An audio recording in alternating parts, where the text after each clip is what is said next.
إن الحمد لله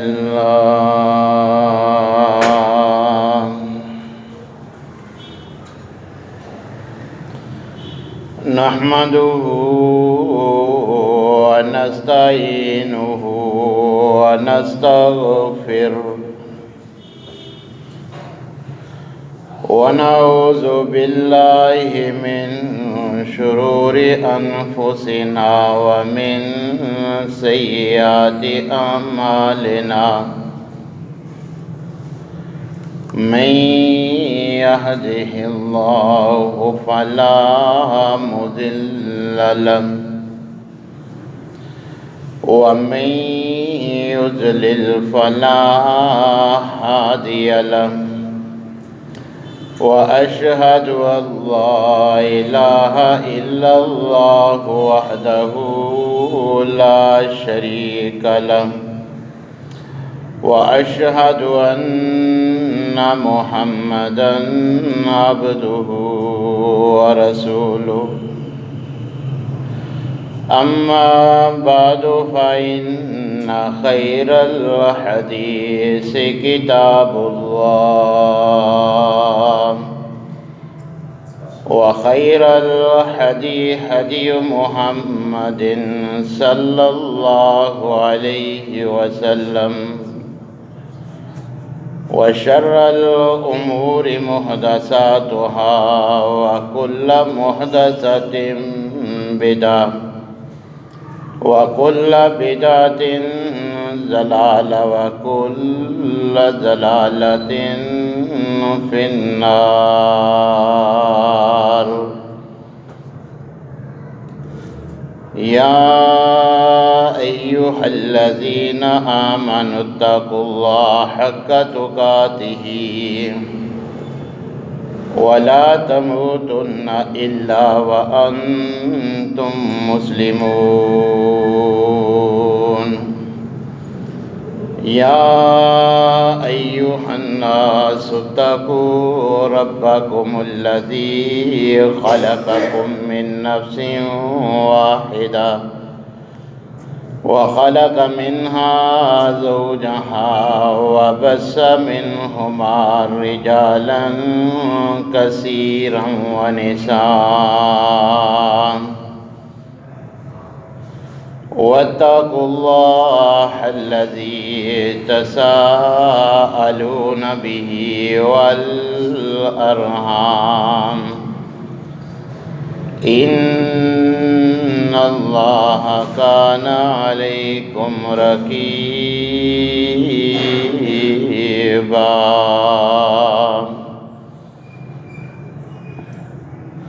يا أيها الذين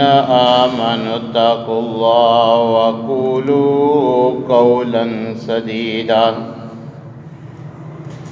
يصلح لكم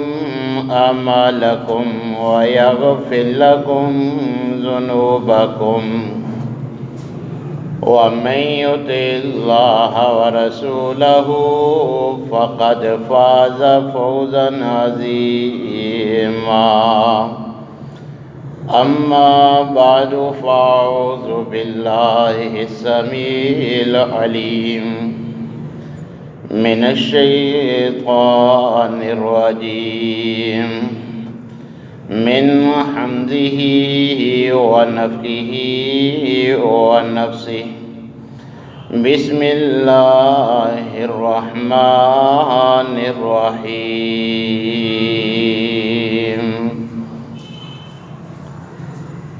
وما أرسلناك إلا رحمة للعالمين.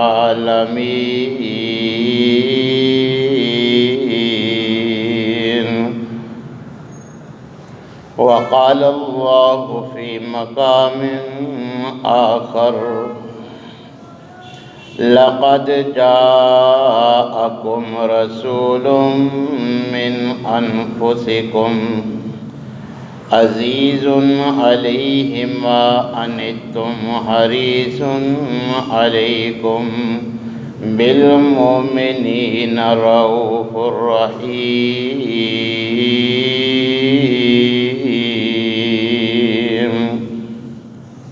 وقال النبي صلى الله عليه وسلم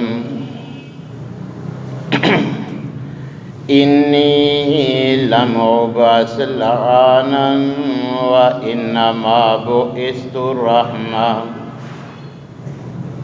تمام قسم کی تعریفات مالک العلام ذوالجلال والاکرام وحدہ لا شریک، مالک کائنات اور خالق ارض و سما کے لیے لاکھوں کروڑوں درود و سلام اس ہستی اقدس و مقدس کے اوپر جن کا نام نامی اسم گرامی جناب محمد الرسول اللہ صلی اللہ علیہ وسلم ہے۔ سامعین محترم، اللہ احکم الحاکمین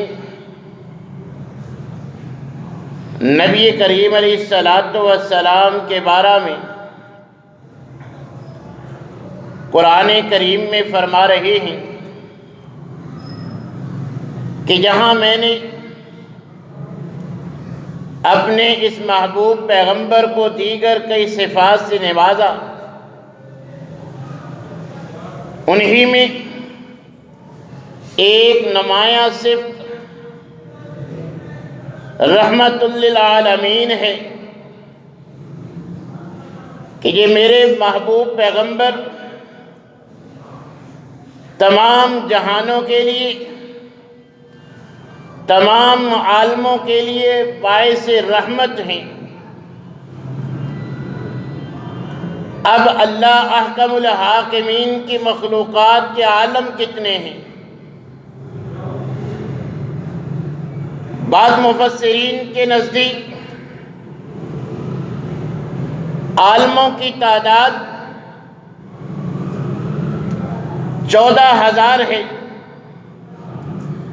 بعض نے 17، بعض 18، حتیٰ کہ بعض کے نزدیک اللہ کی مخلوقات کے جو عالم ہیں ان کی ایک اندازے کے مطابق تعداد 70,000 ہے، مگر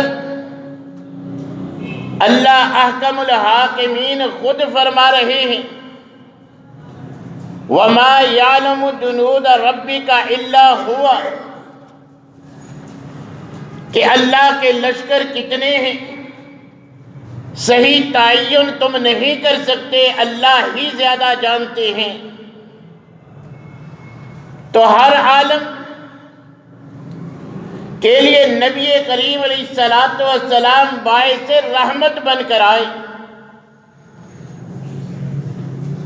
مگر افسوس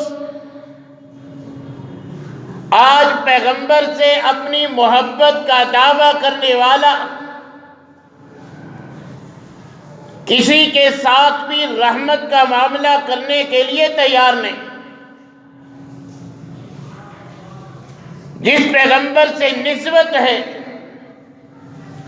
وہ ہر عالم کے لیے باعث رحمت، اور اس کے امتیوں کی حالت یہ ہے کہ ہر کسی کے لیے زحمت بنے ہوئی، ہر کسی پہ ظلم و ستم، اپنے خونی رشتہ دار بھی امتیوں کے ظلم سے، ان کی کارستانیوں سے محفوظ نظر نہیں آتی۔ پھر ہمیں اپنے گریبانوں میں جھانک کر سوچنا چاہیے ہم کس منہ سے اس پیغمبر کی جانب اپنی نسبت کرتے ہیں۔ ساری کائنات سے زیادہ اس سے محبت کا دعویٰ کرتے ہیں، اس سے عقیدت کے لیے نعلین کی شبیہ کہ جس کا کسی شرعی نص سے تعین بھی نہیں کہ نبی کریم علیہ السلام نے اس شکل کا جوتا استعمال کیا ہو، جس کو اپنی طرف سے معروف کر دیا گیا اسی کو اپنے سینے کی زینت بنا لیتے ہو کہ ہم پیغمبر سے محبت کرنے والے ہیں۔ آج پیغمبر کی محبت کے دعوے داروں کی بڑی بڑی ریلیاں، بڑے بڑے جلسے تو آپ کو نظر آئیں گے، مگر نبی کریم علیہ الصلوۃ والسلام کے اسوہ کو اپنانے والا خال خال نظر آئے گا۔ آئیے نبی کریم علیہ الصلوۃ والسلام کی جو رحمت کا عالم تھا وہ سماعت فرمائیے اور غور و فکر کیجئے کہ جس پیغمبر کا ایک ایک لمحہ میرے اور آپ کے لیے اسوہ ہے، اس سے محبت کا دعوے دار جن سے پیغمبر رحمت کرتا نظر آتا ہے، ظلم کیوں کر رہا ہے؟ نبی کریم علیہ الصلوۃ والسلام صرف مومنین کے لیے باعث رحمت نہ تھے، نبی کریم علیہ الصلوۃ والسلام بلا امتیاز اپنوں، بیگانوں، دوستوں، دشمنوں، اسلام قبول کرنے والوں اور غیر مسلموں تمام کے لیے باعث رحمت تھے۔ یہی وجہ ہے کہ نبی کریم علیہ الصلوۃ والسلام کی زندگی میں جب کفار و مشرکین عذاب کا مطالبہ کرتے تو اللہ احکم الحاکمین فرما رہے ہیں وَمَا كَانَ اللَّهُ لِيُعَذِّبَهُمْ وَأَنْتَ فِيهِمْ۔ یہ عذاب مانگنے والوں کے کرتوت تو عذاب ہی کا تقاضا کرتے ہیں، مگر اے پیغمبر صلی اللہ علیہ وسلم آپ کا وجود ان میں موجود ہے، آپ کی موجودگی کی وجہ سے یہ عذاب سے بچے ہوئے ہیں، ورنہ ان کے کرتوت ایسے ہیں پہلی قوموں کی طرح ان کو بھی تباہ و برباد کر دیا جاتا۔ نبی کریم علیہ الصلوۃ والسلام سے مشرکین کے لیے بد دعا کا کہا جاتا ہے تو نبی کریم علیہ الصلوۃ والسلام جواب کیا ارشاد فرماتے ہیں؟ فرمایا انی لم ابعث لعانا، میری بعثت کا مقصد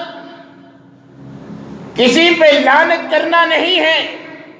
وانما بعثت رحمہ، مجھے تو اللہ احکم الحاکمین نے رحمت بنا کر بھیجا ہے۔ یہی وجہ ہے کہ پیغمبر کی سیرت کا ایک ایک لمحہ کٹھن سے کٹھن مرحلے پر بھی طائف والے پتھر مار مار کے لہو لہان کرتے نظر آتے ہیں،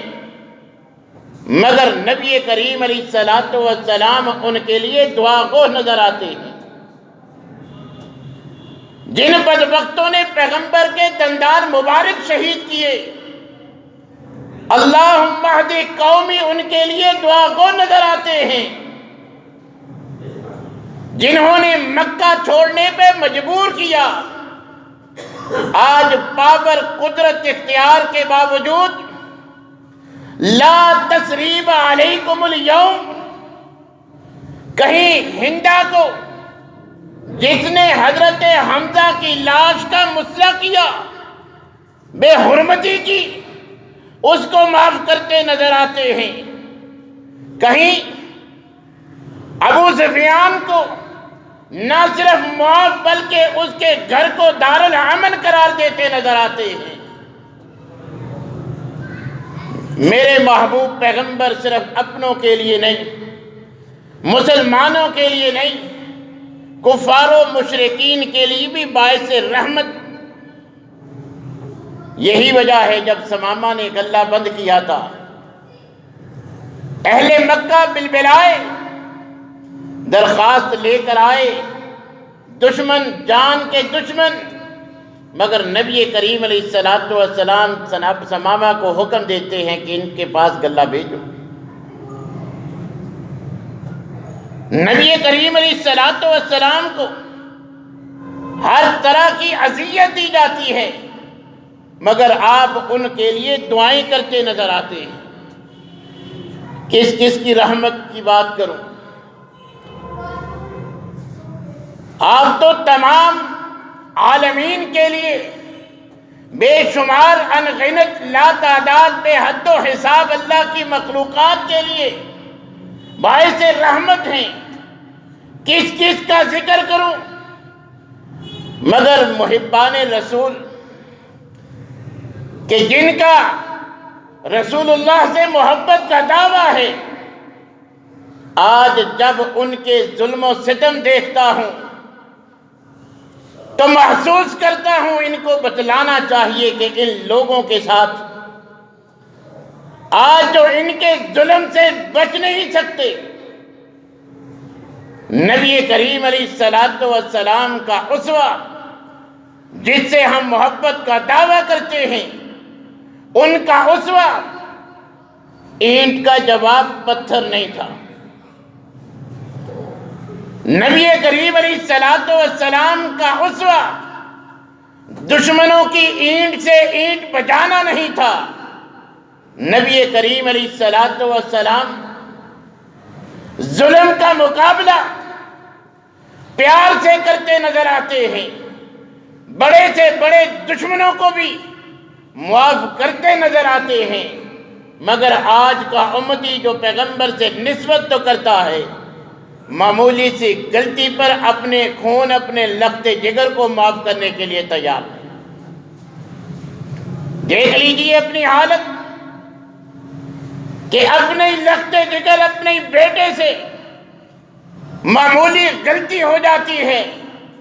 تھپڑوں کی بارش، مگر پیغمبر سے نسبت چھوٹا بچہ 10 سال آپ کی خدمت کرنے والا گواہی دیتا ہے 10 سال میں کسی غلطی پر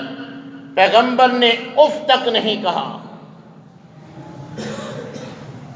نبی کریم علیہ السلام سے محبت اسی وقت صادق ہوگی، دعوت اسی وقت سچا ہوگا، حقیقی محب اسی وقت بن سکیں گے جب پیغمبر کے اسوہ کو اپنائیں گے. نبی کریم علیہ السلام انسانوں ہی کی بات کرتے ہیں، انسانوں میں سے ہر قسم کے انسانوں کے خیر خواہ، ہمدرد، رحم دلی کا مظاہرہ کرتے ہوئے نظر آتے ہیں. آج اپنے ملازمین سے اپنا طرز عمل بھی سامنے رکھیں. نبی کریم علیہ السلام کیا فرماتے ہیں؟ آت العجیر اجرہ قبل ان یجف عرقہ. نبی کریم علیہ السلام مزدوروں کو، ملازموں کو، غلاموں کو ان کا حق دلاتے ہوئے ان کے لیے رحمت بن کے آئے تھے. رحمت کی برقع برساتے نظر آتے ہیں کہ پسینہ خشک ہونے سے قبل ان کی اجرت ان کو ادا کر دی جائے. نبی کریم علیہ السلام غلام جو ماتحت ہیں ان کے بارے میں زندگی میں بھی حتیٰ کہ آخری الفاظ جو پیغمبر کے اس دنیا میں رخصت ہوتے ہوئے زبان سے نکلے، الصلاۃ الصلاۃ وما ملکت ایمانکم. جب آپ نے دیکھا کہ اشرف المخلوقات مگر اللہ احکم الحاکمین کی تقسیم کہ کچھ خریدار وہ بھی انسان اور کچھ فروخت ہونے والے جن کو خریدا جا رہا ہے وہ غلام اور لونڈیاں وہ بھی انسان. تو نبی کریم علیہ السلام جب ان پہ ظلم و ستم دیکھتے ہیں، مخاطب ہو کے فرماتے ہیں کہ یہ اللہ کے بندے اور اللہ کی بندیاں ہیں، یاد رکھو یہ تمہارے بھائی ہیں، جیسا خود کھاتے ہو ان کو کھلاؤ، جیسا خود پہنتے ہو ان کو پہناؤ، ضرورت سے زیادہ ان سے کام نہ لو، اور جس کام کی ان میں طاقت نہیں ہے وہ کام ان سے نہ لو. اور نبی کریم علیہ السلام نے غلاموں کے لیے رحمت بنتے ہوئے غلاموں کو آزاد کرنے کے فضائل بیان فرمائے.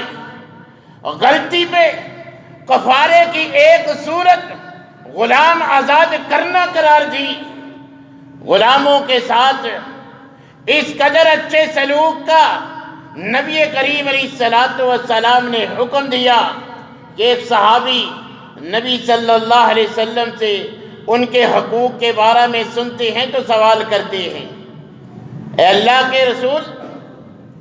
میرا غلام غلطی کرتا ہے، آپ فرماتے ہیں معاف کر دو، مگر بار بار غلطیاں کرتا ہے، اپنے غلام کو ایک دن میں کتنی بار غلطی پہ معاف کروں؟ 3 مرتبہ جب صحابی نے یہ سوال کیا تو پیغمبر نے زبان رسالت سے فرمایا کہ تیرا غلام ایک دن میں 70 مرتبہ بھی غلطی کرتا ہے تو اسے معاف کر دے۔ ایک آدمی کو دیکھا کہ اپنے غلام کو پیٹ رہا ہے، سزا دے رہا ہے،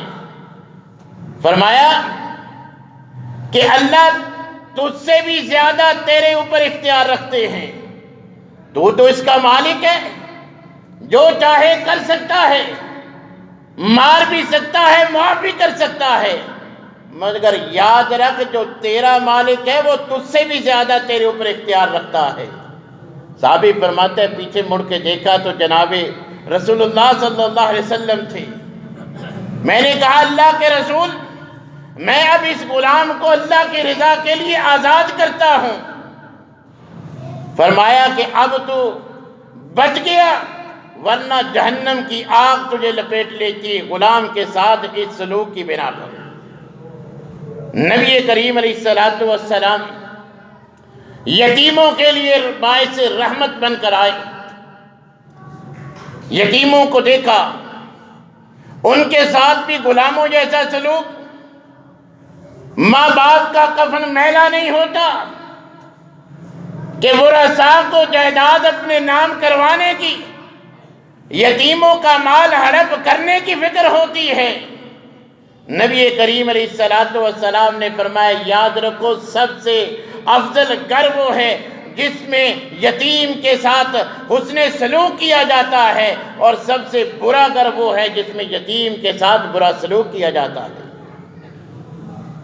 یتیموں پہ شفقت کا معاملہ اپناتے ہوئے فرمایا انا وکافل الیتیم،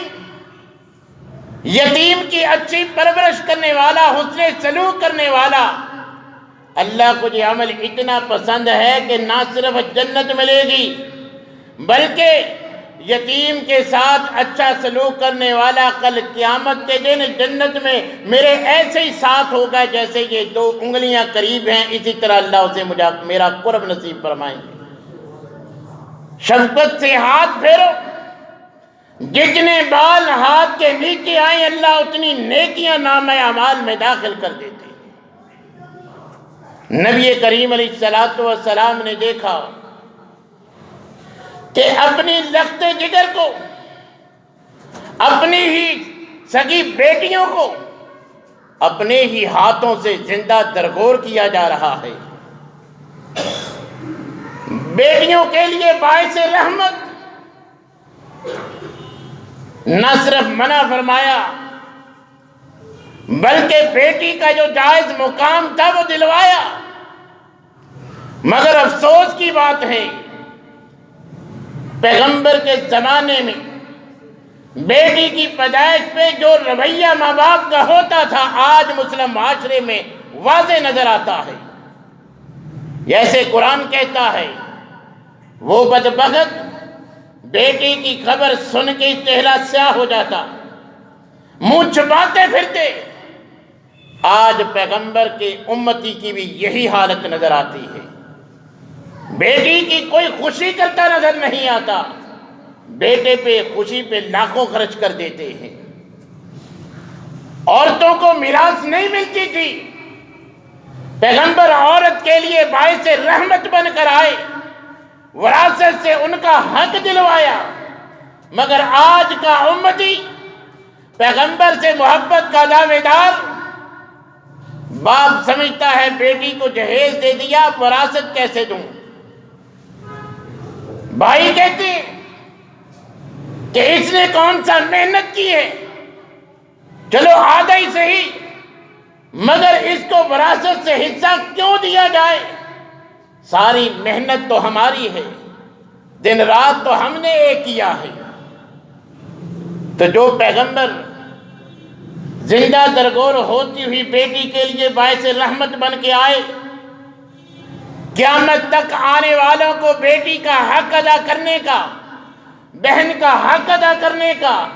بیوی کا حق ادا کرنے کا حکم دیا، آج یہ ریلیاں نکالنے والے بہنوں کی وراثت کا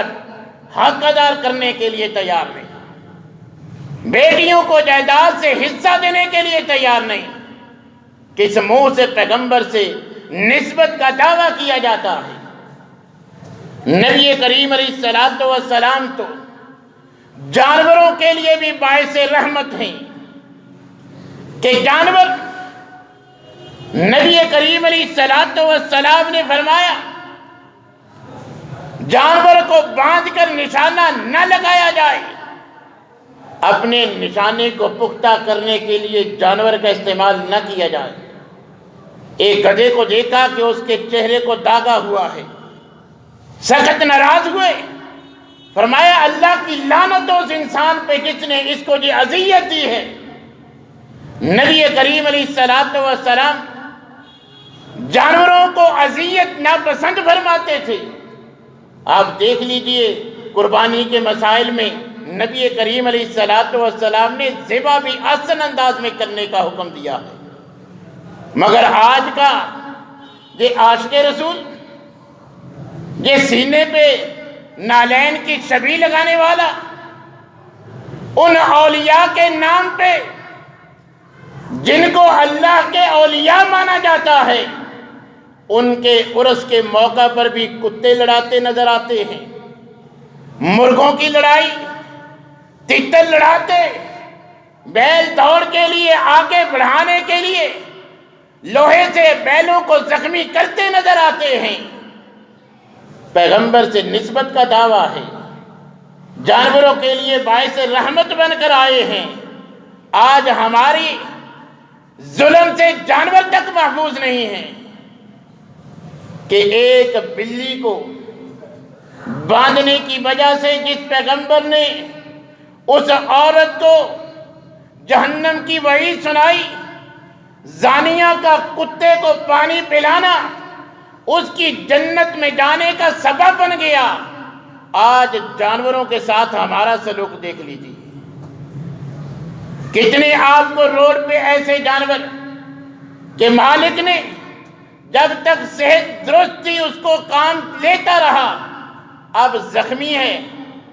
اب اس کے کام کا نہیں ہے، اس کو کھلا چھوڑ دیتا ہے، زخم پہ مرہم لگانے کے لیے تیار نہیں۔ مرنے کے لیے آپ کو گلی محلوں میں ایسے کتنے جانور پھرتے نظر آئیں گے۔ یہ پیغمبر کا اسوہ ہے، جو پیغمبر کہ اونٹ بلکتا ہوا آ کے مالک کی شکایت کرتا ہے، اس اونٹ کے مالک کو اس کے ساتھ حسن سلوک کا درس دیتے نظر آتے ہیں۔ فرمایا چارہ اس کو کم ڈالتے ہو، وزن زیادہ لاتے، کام زیادہ، اس کی ضرورت جتنا اس کو کھانا نہیں دیتے، اس کے ساتھ انصاف کرو، اللہ سے ڈرو۔ آج اپنا طرز عمل دیکھ لیجیے، نبی کریم علیہ السلام امتیوں کے لیے باعث رحمت نظر آتے ہیں۔ 3 دن صلاۃ التراویح پڑھی، اس خدشے سے ترک کر دی کہ کہیں اللہ کو ادا پسند آ گئی تو ہر رمضان میں اللہ فرض نہ کر دے، میرے امتیوں پہ مشقت ہوگی۔ اپنی خواہش کا اظہار کیا کہ میرا محمد صلی اللہ علیہ وسلم کا ارادہ یہ ہے کہ میرا ہر امتی ہر وضو کے ساتھ مسواک کرے، مگر مجھے امتیوں کی مشقت نظر آتی ہے کہ ہر نماز کے لیے مسواک اگر لازم کر دی تو ان کو مسواک کی دستیابی کے لیے مشکل میں پڑنا پڑے گا۔ لولا ان اشق علی امتی لامرتہم بالسواک، فرمایا کہ اللہ 2 کاموں میں مجھے اختیار دے دیں کہ یہ کام یہ ایسے کر لو یا ایسے کر لو، جو طریقہ میرے امتیوں کے لیے کرنے میں آسان ہوگا، میں محمد صلی اللہ علیہ وسلم وہ اختیار کروں گا تاکہ امتیوں مشکل میں نہ پڑے۔ اللہ 50 نمازیں فرض کرے، امت کے لیے بار بار اللہ سے درخواست کر کے 45 نمازیں معاف کروانے والے امت کے خیر خواہ نبی سے ہماری نسبت ہے، مگر طرز عمل نبی کریم علیہ السلام ہر معاملہ میں رحمت، اور آج ہم ہر کسی کے لیے زحمت۔ نبی کریم علیہ السلام کا اسوہ جاننے کے باوجود آج حیرانگی کی بات ہے کہ انگریزی اسکولوں میں، اسکول یونیورسٹیوں میں جو بھی طرز عمل ہو، اب تو اس طرز عمل کو دیکھ کر حکومت نے قانون بنا دیا ہے سزا جزا کا، مار نہیں پیار کے بورڈ نظر آتے ہیں، مگر نبی کریم علیہ السلام رحمت للعالمین، یہ بتانے والا، قرآن پڑھانے والا، قرآن میں یہ پڑھنے والا کہ وما ارسلناک الا رحمت للعالمین، یہ الفاظ یاد کرنے والا، یاد کروانے والا بھی اسوہ نبی پہ عمل کرتا نظر نہیں آتا۔ یہ مدارس میں، مساجد میں پڑھنے والے بچے جن کی عظمت کا عالم یہ ہے، گھر سے سپارہ لے کر نکلتے ہیں، ہر مخلوق ان کے لیے دعا کو ہوتی ہے، مگر مقررہ وقت سے چند منٹ لیٹ آنے پہ جو استاد کی طرف سے سزا، جس طرح مار مار کے لہو لہان، سبق یاد نہیں، چھٹی کیوں کی، یہ دین نہیں ہے، پیغمبر کا اسوہ نہیں ہے۔ پیغمبر کا اسوہ 10 سال بچے نے خدمت کی، کئی بار غلطیاں، کہیں اف تک کہتے نظر نہیں آئے۔ وما قال لی قط اف، حضرت انس فرماتے ہیں اف تک نہیں کہا۔ ادھر معمولی سی غلطی پہ، سبق یاد نہ ہونے پہ لہو لہان، سنگلوں سے باندھ کر تالے لگائے ہوئے قرآن کے حافظ کو، قرآن کے طالب علم کو، پتہ نہیں یہ طریقہ کہاں سے سیکھا۔ واللہ میرے پیغمبر کا یہ اسوہ نہیں ہے۔ نبی کریم علیہ السلام کو تو جانوروں سے یہ سلوک روا نہیں تھا۔ آپ تو باعث رحمت تھی، آپ تو رحمت للعالمین تھے، کس کس عالم سے آپ کی رحمت کا ذکر کرو۔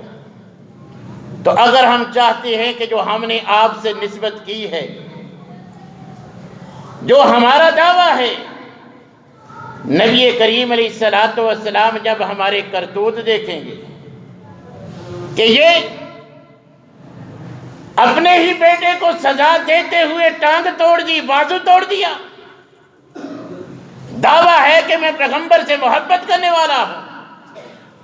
خیرکم خیرکم لأہلی وانا خیر لأہلی، پیغمبر فرمائیں بہترین وہ ہے جو گھر والوں کے لیے بہتر۔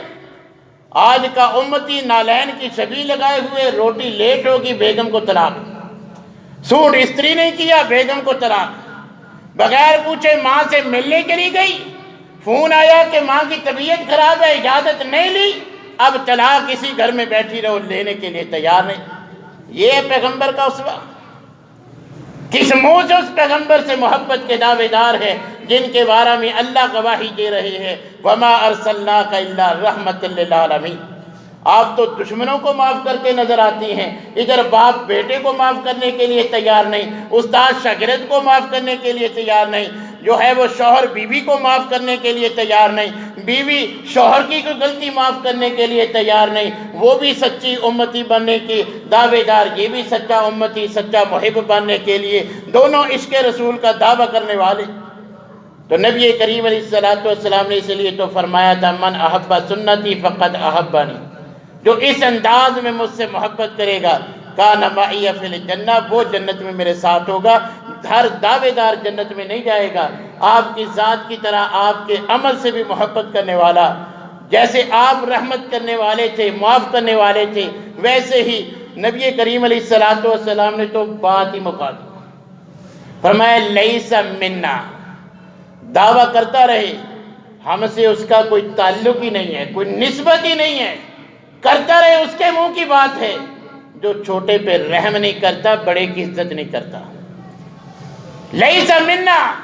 مجھ محمد صلی اللہ علیہ وسلم سے کوئی نسبت نہیں، کوئی تعلق نہیں ایسے انسان کا۔ تو اگر ہم چاہتے ہیں نبی کریم علیہ السلام سے سچی محبت کرنے والے بن جائیں تو نبی صلی اللہ علیہ وسلم کا ہمیں اسوہ اپنانا چاہیے۔ اللہ تبارک و تعالی ہر معاملہ میں کتاب و سنت کی اتباع کرنے کی توفیق عطا